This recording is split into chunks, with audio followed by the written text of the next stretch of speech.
నమస్తే welcome to news AP. Ambedkar Konaseema జిల్లా రావులపాలెం మండలం రావులపాడులో భారీ అగ్ని ప్రమాదం జరిగింది.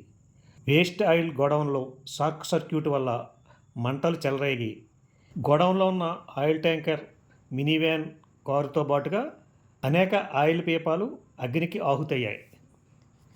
కొత్తపేట, మండపేట నుండి వచ్చిన 2 ఫైర్ ఇంజిన్లు మంటలను పూర్తిగా అదుపులోకి తీసుకొచ్చాయి. దాదాపు 15 నుంచి 20 లక్షల వరకు నష్టం ఉంటుందని అధికారులు అంచనా వేశారు.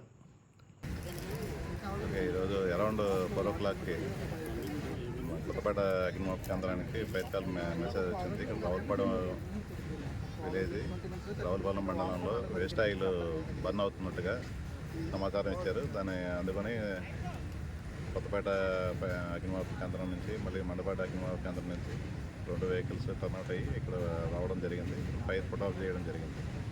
ఫర్దర్ ఇన్వెస్టిగేషన్ చేయడం జరిగింది. ఆస్తి నష్టం ఎంత ఉంటుంది? అది ఇంకా ఓనర్స్ అందుబాటులో రాలేదు. వచ్చిన తర్వాత అసెస్మెంట్ చేయడం జరుగుతుంది.